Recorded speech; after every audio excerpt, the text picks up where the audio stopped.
Yeah, he's just brainstorming, resolving the brainstorm. I mean, it seems like Kris would be fine if he actually... Alright, so we're starting a Limb Duel's Vault, and now things go a little crazy. they get... Even all the spells in this deck take a long time. So he's going to search the top 5. If he doesn't like the top 5, he can put those on the bottom and look at the next 5. And he just gets to... Does he get to put 1 in his hand and then put the other 4 on top in order? No, you just put all 5 on top. Oh, really? Yeah. And then you shuffle your deck afterwards. Or all but the 5 cards, obviously, afterwards. Yeah. Yeah. So you look at 5, you can pay 1 life to put it all on the bottom, look at 5 more. And then when you like them, you shuffle the rest of your deck and put them on top in any order. Yeah. I don't think you actually shuffle. I think they just stay there. No, they shuffle. I mean, he's not shuffling.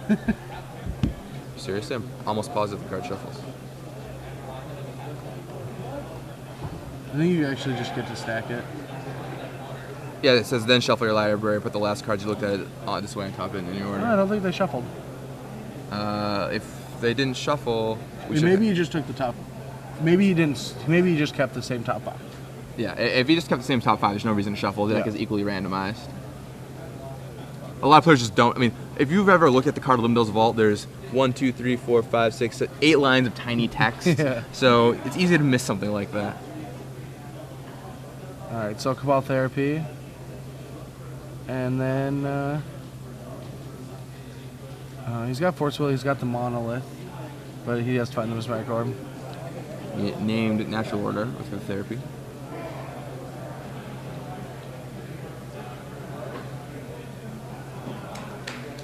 Alright, so big Tarmogoyf coming in.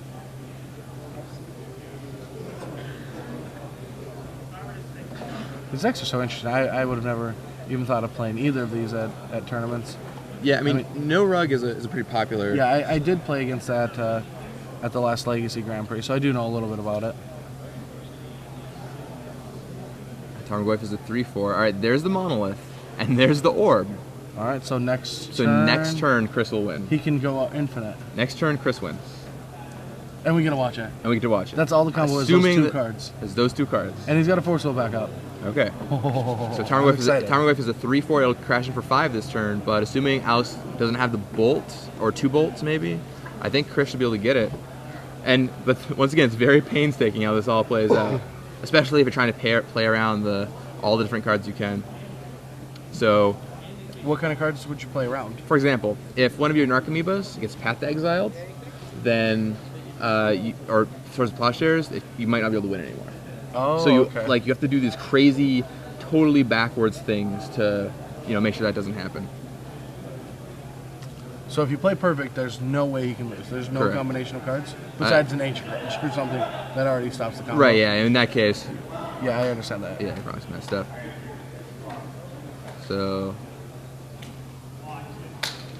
he just untapped. That was Mesmeric Orb in action right there. He just untapped and milled 7 and milled 7 permanents.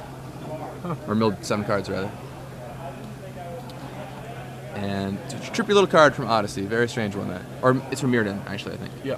Mirrodin. I mean, I remember the card. I just forgot what it did. I thought that was the... Mindlock Orb. Yeah, Mindlock Orb. Then there was no way to combo. Yeah. Without the if that was Mindlock Orb, we'd have some trouble. Lightning Bolt's going to get Force of Will. All right, so bolted. So Kris is going to go forced here. He has to force. Yeah. Assuming he's got a blue card. Yeah, oh no, the other card in his hand is Shroom. If he forces, I don't know if he can still win. All right, so if he forces... No, he's discarding a Narcomoeba. And he pitches a Narcomoeba. So now he can't win anymore? I think he might still be able to win. But how does he get the Shroom that's in his hand into play? To get the Blasting Station? Well, he can Cabal Therapy himself off of Narcomoebas. All right, so then he can't. But then he can't get a 3rd creature to Dread Return. Wah, wah, wah. I don't know. We're gonna have to see this happen. I mean, I guess. He can just get 2 in and chump block. No, but that won't do anything. We're gonna see what happens. This is gonna be exciting. All right, so he untaps the Monolith and mills a card, and he just explain what he's doing. All right, so it keeps flipping. There's one Narcomoeba comes into play. Yeah. Now, if you lose a Narcomoeba, I'm not convinced you can win from this position. Let's see. Blasting Station. He's going to Cabal Therapy himself, I'm assuming? Cabal Therapy himself. Oh, no, I mean... Or Cabal Therapy him. I mean, you can... Yeah, I don't think he can win if he removes his Narcomoeba. I think he's going to try and just be like, hey, like, I got the combo. It's clear what I'm doing here. We don't have to play this out. And then just get him. I mean, I think Alex might be smart enough to know that. Maybe not. Some people just don't want to have to deal with this. All right, so Kris is doing the mill thing. This is so interesting. It's a crazy combo deck. I want to get mics on them right now. See what they're saying? Yeah. All right, so mills a bunch of cards. Flips a couple Narcomoebas, or a Narcomoeba. A Narcomoeba. Comes in. Going to Flashback Cabal Therapy. He's going to get the Mental Misstep out of the way. Get the Mental Misstep out of the way. All right, and now he wants to flashback the last Cabal Therapy on himself for Sharoom. Until he hits Emrakul. Then we're gonna have to, yep, there's the Emrakul. And shovels it all back in. So I mean, there's nothing he can do there. I am looking at the list. Unless I'm missing something. No, he's cold. I think he would have to have a fourth Narcomoeba in his deck, which he doesn't. I mean, I like how the one game I watch this deck, the situation comes up where he mills his own combo. You know, or he loses his own combo. Right, like he had to force there, or else he would die. There's Alex pointing at Narcomoeba saying, you know, talking about it, and then Narcomoeba comes into play. I mean, valiant effort for trying, but yeah, he knows he can't win. Unless he knows something we don't. I would be shocked. Yeah, this deck he's just waiting. He's just gonna try to get his opponent to be like, okay, fine. And he's like, I can't find the Narcomoeba. It's my bottom card every time. Can this can't be considered stalling, can it?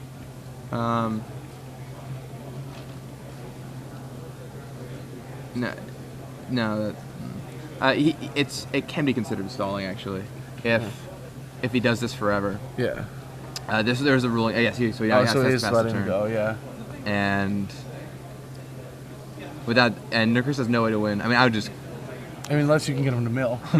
Sure. I mean, you do have infinite 1/1s every turn. Every turn you will have 1/1. I guess you could Jace one back. Only two, yeah. You can Jace one back. Once he gets another creature in play.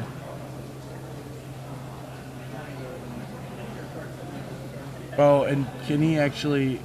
Does he have any white mana in his deck? He does not have any white mana. So he can't hard cast the Sharoom? Nope, he cannot hard cast the Sharoom. Because that would win. Or if he just draws the Blasting Station. Right, or if he draws the Blasting Station. Yeah. So theoretically speaking, if given infinite time, Kris could set it up so Blasting Station was the bottom card of his deck. And then draw a Lightning Bolt, game over. The Brainstorm Lightning Bolt, game over. But so theoretically speaking, given infinite time, what you could do is you could set it up so Blasting Station was the bottom card of your deck, and then was the second to bottom part of the deck. Emrakul would be under Blasting Station. You would draw a Blasting Station for a turn, you play a combo out. The problem is that the DCI floor rules don't allow that. Even if you can mill your entire deck infinite times, you can't stack it the way you want it to be.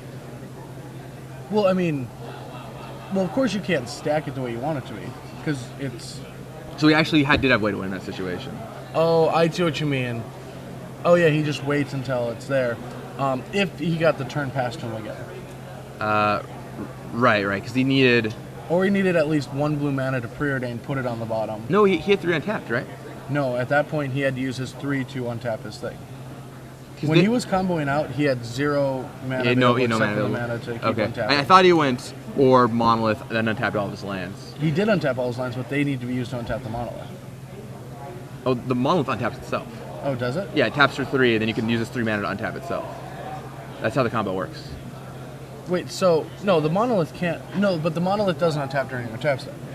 Correct. Oh, and he used it to tap for 3. Oh, there we go. Yeah. So I was like, wait, this card can untap itself, and it untaps during untap step? Seems really counter. Yeah. Oh, you can also hardcast Dread Return on Sharoom, as somebody points out. Anyway, so the way it works out is, given infinite time, you can do that until eventually your last two cards are Emrakul and Blasting Station, with Blasting Station above Emrakul. But the problem is we don't have infinite time. This is Magic, and the floor rules say you can't stack your deck. Yeah. So, and you know, basically when you're doing this, you have to do every iteration on its own. You can't just be like, I'm going to do this infinite times until these are my last two cards. And because that's the way the floor rules work. Well, but you can't actually control it. You don't know which one's which. Sure, right. I mean, that's one of the reasons. You also couldn't like be like, I'm going to mill my whole deck to my bottom card as Emrakul. Like that, you can't do that either. Yeah. Even though theoretically you could, just, you know what the last card is. Yeah. It's there. It's very clear what's going on. But that's how. I think that's works fair. out. There's two. When there's a judge present, I think that's fine. But when there isn't a judge present, I think there's too much manipulation. Somebody could actually manipulate their opponent by saying, "Well, this is how the game's going to play out." You know. Even if there's infinite turns, I agree with the ruling. Yeah, I mean, it's just, like I said, just the way it works out. So that's why that happens. As for a bunch of people on Twitter saying it's not stalling as long as you're actively progressing the board state, it's actually been ruled at the Grand Prix that this deck you can't just do it forever and ever and ever and ever, obviously, because then you would just end the round by doing that. Like, to hit the number of times, hit the exact card you need on the bottom of your library would take you an entire day. I don't know the math. It would take you a very, very long time. To just have the last card beat something? Yeah. I mean, it would be, for the percentage, would be 1 in, 45 shuffles or whatever. 1 in 45 shuffles, but obviously every shuffle is an independent trial. Yeah. So it's a mess, to put it lightly. So you can't actually just do that infinite times. You have to. I mean, I agree with what you do it. It is stalling after a point. I talked to Ari Lax about this because he was the one who actually originally told me about the deck. I read about it in Chapin's article, and then Ari told me, and we talked about this. And he was like, "Yeah, so this happened at the GP, and someone was playing this deck, and wasn't able to completely go off with it. So that is one of the big dangers of the deck." And Ari actually said that he feels like this deck, if unhindered, is one of the best decks in the format. Really? But the fact that you can't do things like that makes it not as good. It's like the opposite of the Moto problem, right? Or on Magic Online, a deck like Project X can't ever be as good because you can't go infinite online. Yeah. This is the real life problem where you can't do something infinite in real life in this case. Makes complete sense, yeah. Not that you can do it on Magic Online either, but... Yeah, oh, totally. This deck you couldn't play on Magic Online. I mean, I did play Project X for a while on Moto, because it did have just a kill as well. Right, yeah, there was the kill, but going to infinite life, then what? You'd be like, all right, well, gain 40 life, like, hope it's good enough. I got so fast at it that I could gain about, like, I think 7 or 8 a minute or something. Like, I got super fast to where that was the best I could do, but it still just wasn't good enough. Yeah, it's absolutely crazy. Corbin Hostler asks on Twitter, why does the deck not run 4 Narcomoebas or Tundra? No reason not to add it for that situation, right? Well, I mean, theoretically, that should never happen. I mean, it can happen with Force of Will, but 95% of the time or higher, you're not going to pitch a Narcomoeba. I mean, he drew 2 of the 4 cards that he wanted to stay in his deck that were blue. Right. So the game's off to the races. Kris, 2 lands versus Alex. Brainstorm at the end of Chris's turn. I think the Brainstorm beats it. What's up? I think the Brainstorm beats the 2 lands. Yeah. I mean, Brainstorm is a pretty sweet card. This deck is pretty crazy. Yeah, it's really sweet. Several people on Twitter are like, I just tuned in. Will you please tell me what's going on? I don't know what the combo is. Right. Short version. I'll attempt to do it. All right. So the combo is based around Basalt Monolith, which is a 3-mana artifact that taps for 3 mana and doesn't untap during your untap step. But you can also pay 3 to untap it. And there's Limdo's Vault for Kris Scudder, so he's going to go deep on this. The card that he's playing right now, look at the top 5. If you don't like it, look at the next 5.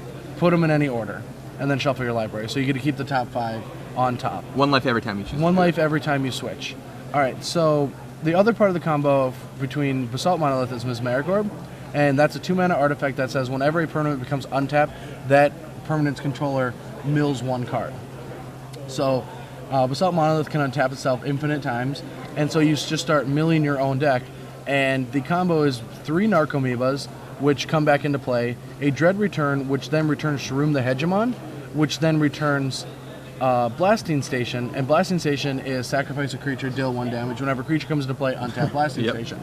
And so once you have Blast Sensation in play, you are able to infinitely untap and mill yourself, but you have an Emrakul, which lets you shuffle your entire library back in. So then you keep stacking these Narcomoebas to your Blast Sensation, dealing 1 damage, or 0 to 3 damage every time, depending on when you hit your Emrakul. Yeah. And then that's how you kill. Yeah. So once you're going off, it's pretty... I completely understand it now. Yeah, it's just the Rube Goldberg machine of combo decks. It's Yeah. like, oh, I'm going to get these Narcomoebas, and I'm going to dread return my Shroom. My Shroom will get back a Blasting Station. Then I'm going to mill myself a bunch of times, and yeah, it's insane. So Kris Scudder untaps, draws, puts an Ancient Tomb. I think he boarded in Show and Tell and Emrakul. Yeah, I see the Show and Tell. Yeah, there's the Show and Tell right there. Does your Progenitus beat my Emrakul? Yeah, he also just has the Show and Tell combo. What's this card? With Mystic Remora. Yeah. So Mystic Remora is a card in Crystal's sideboard. Alex forces the Show and Tell, and then Kris forces back. Mystic Remora is actually a card that showed up for a while in Vintage. It's a 1-mana enchantment with cumulative upkeep, and whenever an opponent casts an instant or sorcery, you draw a card unless they pay 4. Huh. Alright, so, oh my god, it's Emrakul. Oh, hi, Emrakul. Hi, Vendilion Click.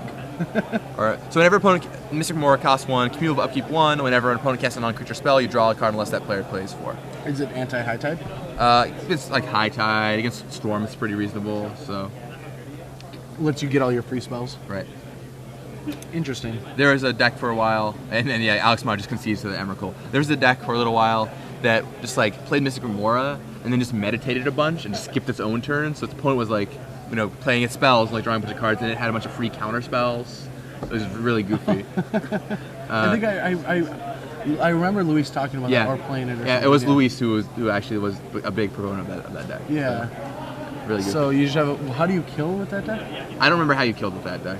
Yeah. But yeah, you would just drop 4 cards, let them take their turn. You take the turn, go ahead, cast spells. We might guess, draw a card.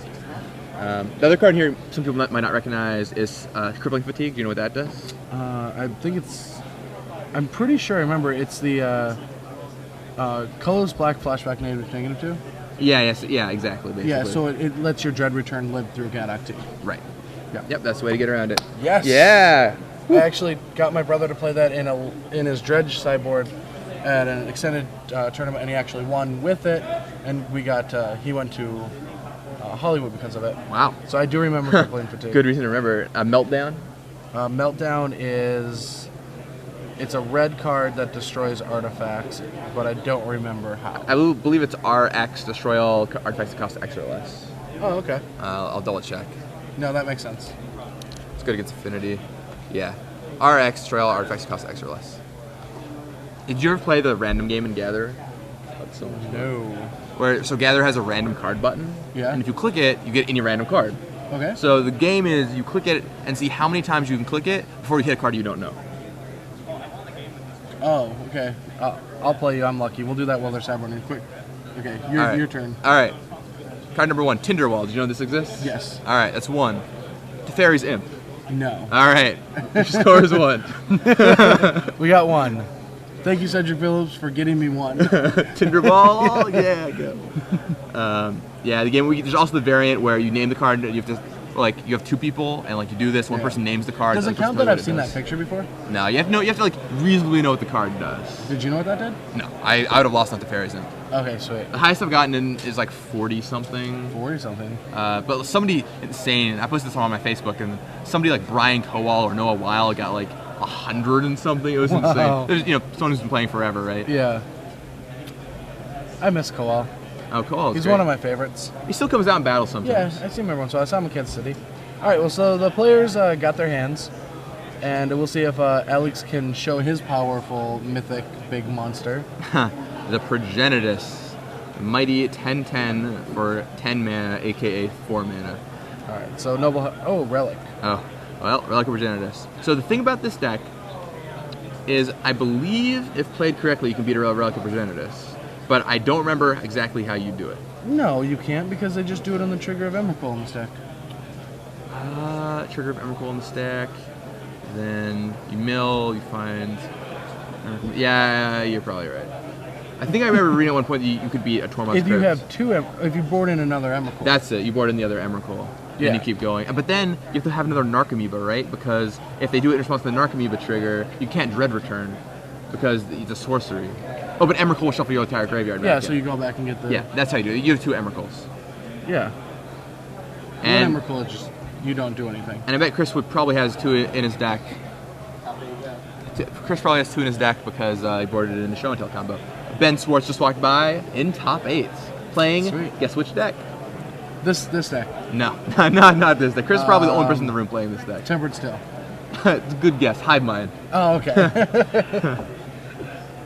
Wrong day. Oh, okay. Use a standard legal card. It's cool. Yeah. All right. Alex draws.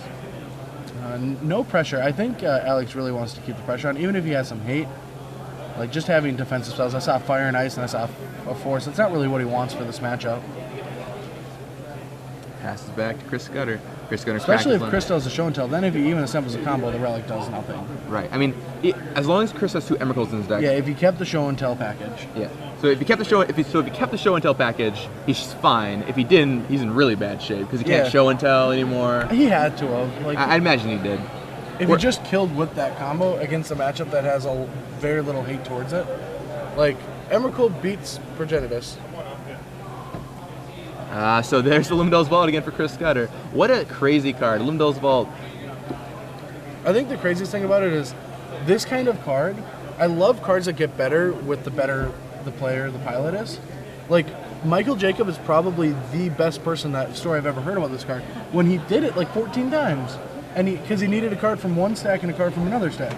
And he's playing Alurin. Yeah. So then he was like, he figured out how to arrange his deck perfectly. So I need to do it this many times and put this card on the bottom of this pile. Mathematical equation, yeah. It's just insane, right? Unreal. I could never do that. Do you know the Guillermo Fotapa Broken Ambition story? Uh-oh. All right, I'll tell it to you. Sometime it'll take a little bit of setup, so we'll have to wait till after this match. Okay. It's a really good story, though. Shows just how good that man was with the blue control decks. All right, so I think, okay, so Kris needs a shuffle. Like the card says shuffle on it. They don't. They don't want to shuffle, so they're not. No, like I'm gonna.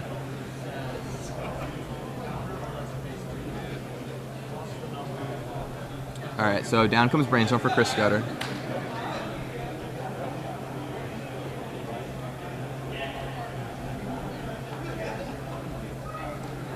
Alright, so maybe the call might have just went through. Yeah, I think the call just got there. They need to shuffle.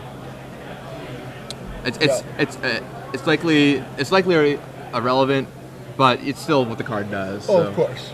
You know. Now, that's just what has. I mean, that's the rules of the game. You know, right. You have to follow them, even if it might be irrelevant. And if you look at your top 5 cards and you don't know any of the other cards in your deck, you put them back. You might not need to shuffle then because everything is randomized. Yeah. But if you know any of the cards, which you do most of the time with Lumindel's I mean, Vault. I think it's actually illegal to shuffle your deck. Like, I think it's considered stalling. Like, there's that land that shuffle a player's deck. If your deck is entirely randomized and you activate it, I think that's a version of stalling. There's a land that says shuffle your deck. Yeah, it's from. Hey guys, we're back in the booth. While the judge call's being taken care of. So the cycle where white put a card at the bottom of your library. Oh, Mad Blind Mountain. So you know the name. Yeah, Mad Blind Mountain. Yeah, the red one. It just says shuffle your library. The red Sapseep Forest. Yeah. The red Missile Funks. Yeah, so it says shuffle your library, but it's not stalling. Like, wouldn't it be if you activate that every turn and your deck was completely randomized? Wouldn't that be a form of stalling? I don't think so because you're just resolving the card's effects. I mean, you don't have to shuffle, but you can. Well, you can activate it. You have to shuffle if you activate it. Right. I mean, so for example, shuffle your library. I mean, if you're shuffling excessively and just shuffling for the sake of shuffling, say you have, or doing this infinite combo excessively, right? Like that's stalling. But if you're just activating your Mad Blind Mountain every turn, I mean, you're just using a card ability that says shuffle on it. Yeah. Well, you're activating a card that says that. You're not just, you're activating a card for no gain. Unless you actually know sleeves and things like that. I mean, if the judges think that you're cheating, you should be disqualified. Wouldn't everyone just have their opinion that the person was doing something shady if they just kept activating a card that gives them no gain at all? I mean, I agree. If your opponent is playing, it's like the Sinbad rule, right? Yeah. If your opponent is playing with Sinbad and they're not playing like a dredge deck or something, they're probably just a filthy cheater. What's a Sinbad? Oh, it's 1U, or like Sylvan Library, or like some way to abuse it. It's 1U for a 1/1, and it says tap or reveal your top card. If it's a land, put it into your hand. Otherwise, discard it. And so back in the day, there's that new reprint of it. It was the time swap. So back in the day, if you had Sinbad, you'd play with all, because the lands had misprints, so you'd play with all like different colored back lands. And so like unless they're using like Sylvan Library or something, they were probably cheating. Sure. And yeah, if your opponent in Legacy goes like turn 1, Scalding Tarn, crack, Mad Blind Mountain, you know there's probably something sketchy going on, right? But I don't think. Like, if you're having it limited for whatever reason, I don't think inherently activating is cheating. Okay, so everything hopefully has been resolved. Yeah, it seems like it's all been Brainstorm's resolved. just resolving. And Ancient Tomb gives us a show and tell. There's the show and tell. So he activates Relic of Regenesis in response to draw a card. Wanting to get a Force of Will. And did he find it? That was not a Force of Will. Oh, I see an Emrakul. Takes 2 from the Ancient Tomb. Okay, there's the Force. And I think Kris has Force of his own. He would have to remove his Narcomoeba to do it, though. I mean, he, No, so Kris was looking for Limdol's Vault's Oracle text to see if it really did. That's really how it worked. Alright, so bad news for Kris Scudder. He forced his back, removing a Narcomoeba, and Alex has a second Force. So now he can no longer... He just has to draw another show and tell. But Blasting Station is in Kris's hand. Okay, so he really needs to draw a show and tell. Well... No, Blasting Station is in his... Obviously, drawing Show and Tell is awesome. But Blasting Station in Kris's hand means he can play it, and then if he can still combo out. Oh, yeah. Because he can still do the Narcomoeba thing. Yep. You don't need the Shroom bit. So that's interesting, how that turned out. All right, so now we just... both players are down to very few cards in hand. We just have to wait it out, see what they draw. Happens. Yeah. So Dryad Arbor. All right. I mean, he's low on life. 13 more turns. Yeah. Is it a guy or a land this time? Definitely a guy. I mean, my dream for a long time was like crack at Dryad Arbor, untap, sort it, and now people actually do that, which is awesome. Oh, really? Yeah. Like, people play Dryad Arbor in their deck with Stoneforge Mystic. Yeah. I wanted to do that years ago. You're way above the trends. I mean, I wanted Entomb for Life from the Loam years ago, too, so I might just be weird. All right, so Kris cracks, thins his deck a little. And gets Underground Sea.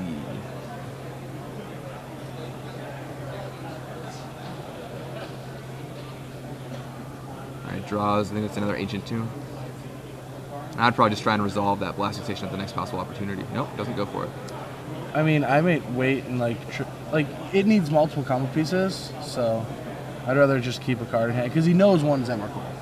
Sure, unless he thought Kris was bluffing him.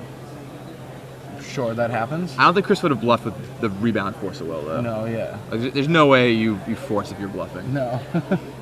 It's like, unless you had him exactly on force, blue card, blue card. That's insane leveling. That is more levels than Super that's Mario Brothers. a bad level, because you'd rather hold the Force to force the other Force. Right, exactly. Alright, so Noble Hierarch, 2 from the guy this turn. Yeah, that guy's definitely a creature this game. Yeah. You gotta draw a Narcomoeba so you can... With Blasting Station, it's actually relevant, right? Because if you play Blasting Station, I believe it can hit creatures. Maybe it can just hit players. It might just be able to just hit players. I think it's only players. I actually think it's only players, yeah. Because I think I remember playing with it. Yeah, I mean, I tried the Beacon Blaster deck. Oh no, it hits players too. Yeah, no, creature or player? Creature or player. Oh, wow. So it's relevant. If he plays it and he draws a Narcomoeba, then he can play it and kill the Dryad Arbor. Tarmogoyf. All right. Well, so much for that plan. Yeah, the clock is big. All right, one-time show and tell. All right. Is it a show and tell? That did not look like show. That was Thoughtseize. That's not what he wanted. That was not a show and tell. He wanted that one in show and tell. I don't know. That's not gonna be good enough. I don't know how big the Tarmogoyf is. Over. But maybe he's got another turn. I don't know how big the Tarmogoyf is, but I don't think he could draw anything to get himself out of the situation. Yeah. I mean, he could draw show and tell, but I don't think Progenesis is enough to. It's a 4, so 4 damage. No, maybe he could. If he draws show and tell. I don't think he's drawing show and tell anymore. Now he's got Flooded Strand. Oh, we can chase back the Emrakul. Yeah. Still a really neat combo deck by Kris Scudder. You can't chase back Emrakul. Yeah, you can. You can? Oh, just it's protection from spells, yeah. Yeah. That was like the most scared. Whenever I put playing Polymorph, that was like the card I was the most scared of. All right, and look at your top card.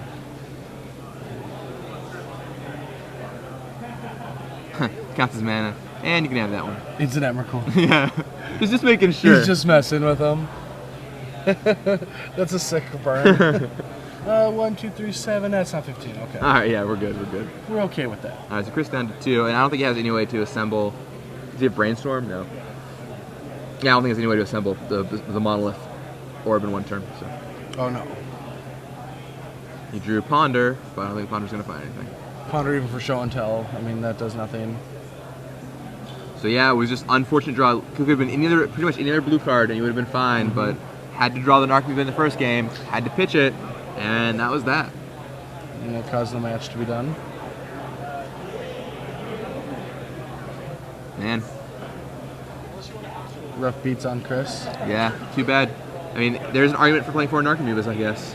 I mean, the one thing that's been a trend this whole weekend so far in the booth that I have seen is every cool deck has lost. I mean, what about the deck last round, the black, green, white deck? Was that innovative? Those decks just seemed like they were stock decks. Oh, I mean, it's pretty new. I mean, the dredge deck was pretty innovative, running lands and all. Oh, so. Yeah, all those lands. Is Edgar Flores' Cobblade list innovative? No, but that won every round. I know. Oh, so there's the orb. There's the Thoughtseize, and you're at 2 life. I will let that resolve. Yeah. All right, good games. Rough beats on Alex Amato. Yeah. Or sorry, on Chris Scudder, rather. Rough beats on Chris Scudder. Oh, man. Oh, well. So, Kris loses with his... I wanted to see him actually fully go off in one of his games. We saw him partially go off, we not figured fully. it out. He started to. We figured out how it worked. Right. And that's it. All right. Back in the booth, I'm Gavin Verhey here with Brad Nelson at the Star City Games Open Series here in Seattle, Washington. Just watched a pretty interesting matchup, but Kris Scudder playing his 4 Horsemen deck wasn't quite able to get